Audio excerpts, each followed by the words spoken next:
Welcome to our channel target for judiciary. आज हम BNSS का लेक्चर 2 लेते हैं, जिसमें कि फर्स्ट लेक्चर में short title, extent and commencement के बारे में, यानी कि संक्षिप्त नाम, विस्तार और प्रारंभ। इसमें जो है total chapter, total section, president ने कब साइन किए थे, इसकी इन्फोर्समेंट डेट क्या थी, एंड ये कब से लागू हुआ था, एंड शेड्यूल्स, कितने शेड्यूल्स थे, इन सभी के बारे में हमने कल पढ़ लिया था। आज हम पढ़ते हैं इसके आगे, यानी कि जब हमारा बीएनएसएस लागू नहीं था तो उससे पहले हमारा कौन सा कोड अप्लाई था, यानी कि सीआरपीसी अप्लाई था। तो बीएनएसएस का ऐसा कौन सा सेक्शन है जो कि सीआरपीसी को रिपील करता है, तो वो है सेक्शन 531। सेक्शन 531 ये कहता है रिपील्स एंड सेविंग के बारे में बात करता है, यानी कि निरसन और व्यवृत्तियाँ। इसका सबसेक्शन फर्स्ट ये कहता है कि सीआरपीसी 1973 इसके द्वारा निरसित की जाती है, यानी कि रिपील की जाती है। और सबसेक्शन 2 ये कहता है कि ऐसी रिपील के होते हुए भी, और यदि उस तारीख के जिसके यह संहिता प्रवर्त हो, यानी कि जब हमारी बीएनएसएस लागू हुई, यानी कि 1 जुलाई 2024 को बीएनएसएस लागू हुआ, उससे पहले कोई अपील, एप्लीकेशन, अपील, आवेदन, विचारण, जांच या अन्वेषण लंबित हो, ठीक है, यानी कि कोई भी अपील में, एप्लीकेशन में, ट्रायल या जांच या विचारण में, कोई भी प्रोसीडिंग्स में यदि मामला जो है पेंडिंग हो, तो वो ऐसे ही माना जाएगा कि मानो बीएनएसएस अप्लाई ना हुई हो और वहाँ पर सीआरपीसी ही लागू होगा। इसका सबसेक्शन 2 कहता है, सबसेक्शन 2 का क्लॉज बी ये कहता है कि उक्त संहिता के अधीन, यानी कि सीआरपीसी के अंडर में रहते हुए यदि कोई पब्लिश हुआ है नोटिफिकेशन, यानी कि अधिसूचनाएं या प्रोक्लेमेशंस, अधिसूचनाएं या उद्घोषणाएं प्रकाशित हुई हैं और प्रदत्त सभी शक्तियां, नियमों द्वारा उल्लंघित प्रारूप परिनिश्चित सभी स्थानीय अधिकारताएं, दिए गए दंडादेश, यानी कि सीआरपीसी के तहत कोई अधिसूचनाएं दी गई हों, उद्घोषणाएं दिए गए हों या कोई पनिशमेंट दिया गया हो, ठीक है, तो ऐसे माना जाएगा कि जो उस संहिता के प्रारंभ के तुरंत पूर्व प्रवर्तन में हो, यानी कि बीएनएसएस के लागू होने से पहले जो है कि सीआरपीसी अप्लाई थी और सीआरपीसी के अंडर में हमने कोई नोटिफिकेशन या प्रोक्लेमेशन या किसी को पनिशमेंट देने की ऐसा कुछ ऑर्डर दिया हुआ है,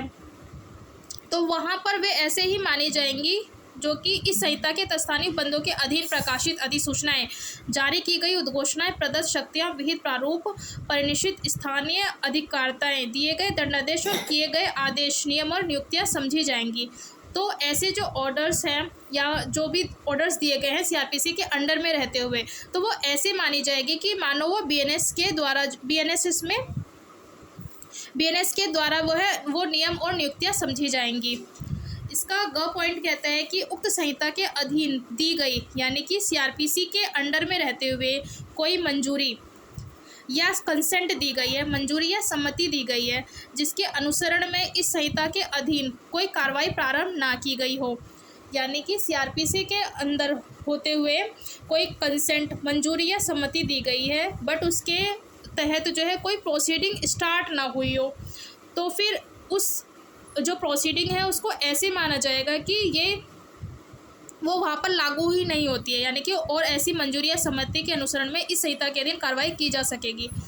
तो यानी कि वो बीएनएसएस के थ्रू अप्लाई की जा सकेगी, यानी कि किसी भी ऐसी प्रोसीडिंग्स में जिसमें कि कंसेंट जो है कि सीआरपीसी के थ्रू ली जा चुकी है लेकिन प्रोसीडिंग स्टार्ट नहीं हुई है ना, कोई कार्रवाई प्रारंभ ना ही की गई है, तो वो बीएनएसएस वहाँ पर अप्लाई की जा सकेगी।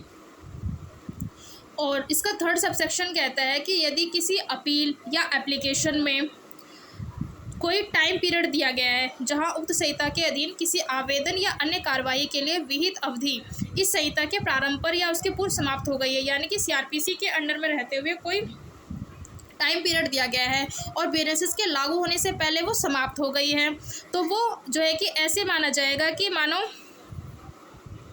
कि ऐसे दीर्घतर अवधि निर्दिष्ट की गई हो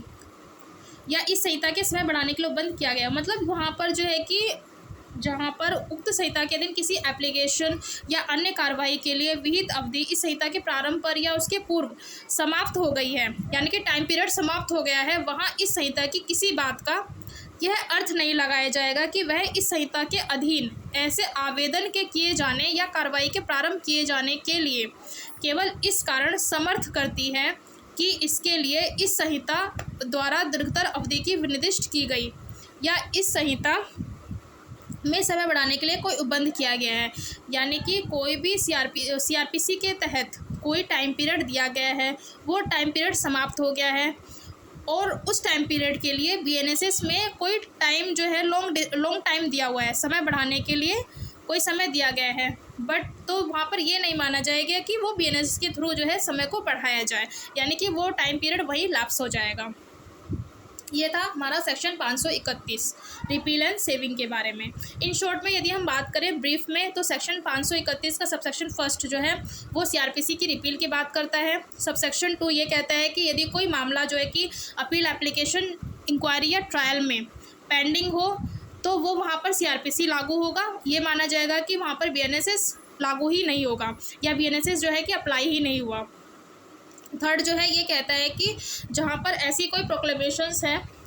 कोई टाइम पीरियड दिया गया है, कोई नोटिफिकेशन निकाला गया है, तो वहाँ पर ये माना जाएगा कि सीआरपीसी लागू नहीं होगी और बीएनएसएस अप्लाई होगा।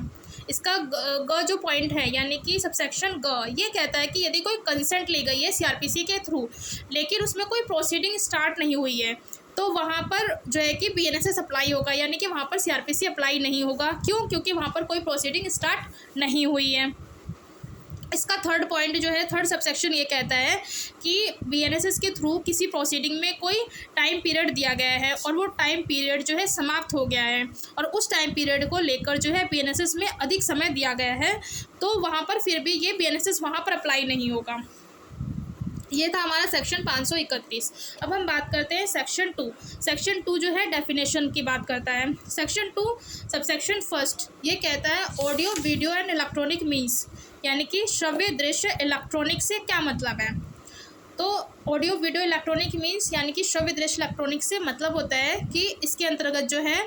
वीडियो कॉन्फ्रेंसिंग के पर्पस के लिए, यानी कि वीडियो कॉन्फ्रेंसिंग के प्रयोजनों के लिए पहचान की आदेशिकाओं को अभिलिखित करना, पहचान